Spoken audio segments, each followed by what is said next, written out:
Hey guys, Steve Young here, your baseball mentor with Athletes Approach.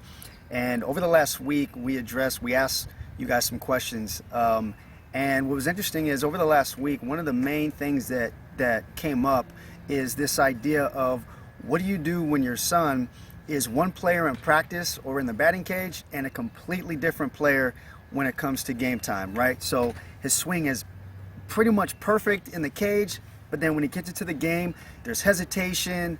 It's almost like he has a completely different swing.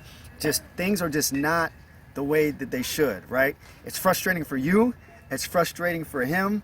So what do you do? What can he do? It was very interesting. I remember when I was playing, I also dealt with this thing of how do I translate my play or my swing in practice and have it show up in the game. Just a couple of real quick thoughts, right? So one reason why your son might have a different swing from the practice to the game is just that the timing is different, right? If he's hitting in the cage and his swing looks great off the tee, it might look really good off a soft toss. It even might look really good if he's got a coach or you're throwing overhand to him. But in the game, it's a completely different dynamic, right? The distance is different, the speed is different, the pitcher's windup is different. So all these things are different, and so sometimes these things just take a little bit of time, a little bit more at-bats, maybe a couple more weeks of him getting some reps in the game for him to work out his timing, right? So sometimes you just need to have some patience and help him to have some patience and to stay positive that eventually things will work out. The other thing is sometimes when it comes to a kid's approach in batting practice, he's assuming that the ball is going to be a good pitch to hit, so he's always ready to swing. And then in the game, what can happen is you've got these pitchers that they kind of throw it all over the place, right? It's a ball, it's a strike, 3 balls, then maybe a strike. So he gets out of this mindset, he gets out of this approach that he's expecting to hit. So you want to encourage him in the game every single pitch. He wants to be in that yes mentality. That's actually one of the terms that I remember my college coach would talk about is every single time that you're hitting in the game, it's yes, yes, yes, yes, yes. I'm assuming that this ball is going to be right where I want it, and then, oh, it's a ball, and so you don't swing.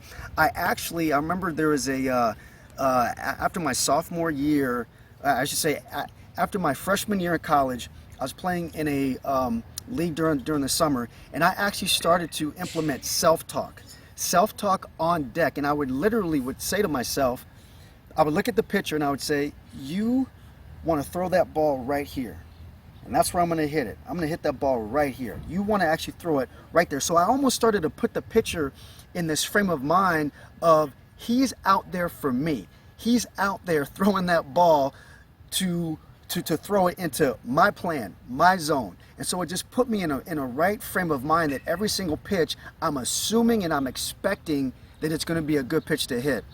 And then I would say that the third area with all this, in terms of why you see sometimes players having a completely different result from practice to the game, is just the fact that it has to do with a belief system, right? And this is where mindset and attitude comes into play. And the belief system is players sometimes put so much meaning and weight to the result in the game that is just completely different than what the result is in practice, right? In practice, they're working on their swing, and the swing is the focus. In the game, the result and the outcome is the focus.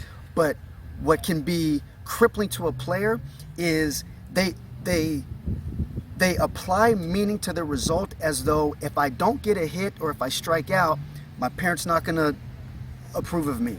I'm not going to be respected by my teammates. I'm not going to get the approval from my coach. Or if I don't get this hit, I'm not going to start next game, or whatever it is. And players put so much weight and so much meaning. So what you want to do is you really want to encourage him that instead of the at-bat or that moment being something that is threatening to him, you want to encourage that moment to be something that is an opportunity for him to discover something great about himself, right? So make that moment and encourage that moment for him to be something where you want him to get excited about what's possible, right? You want him to get excited about hitting the ball hard. You want him to get excited about having a good, hard, aggressive swing.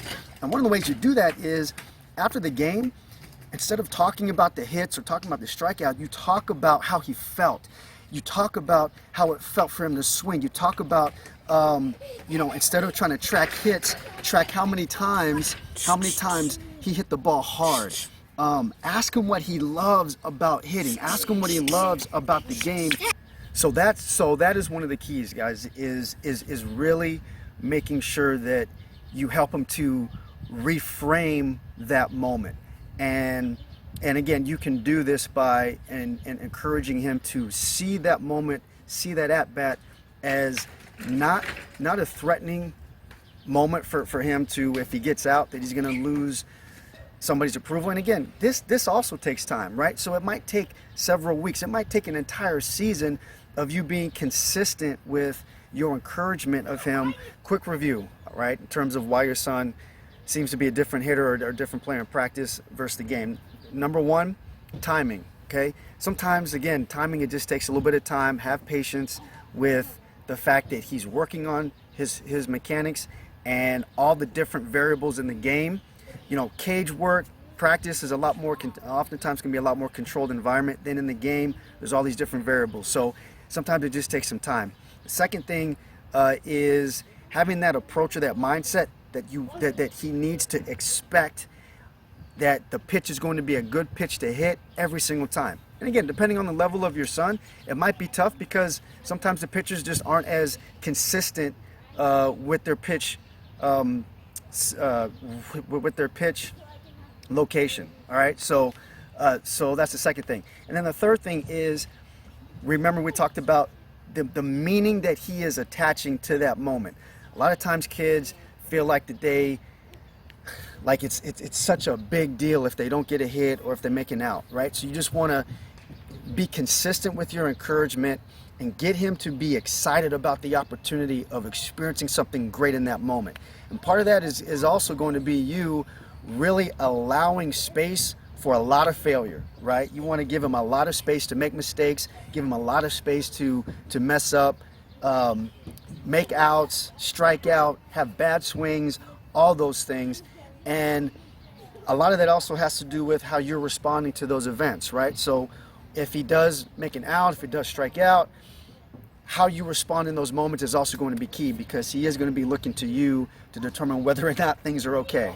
All right, so hopefully that helps. This is Steve Young, your baseball mentor with Athletes Approach, and we'll see you soon.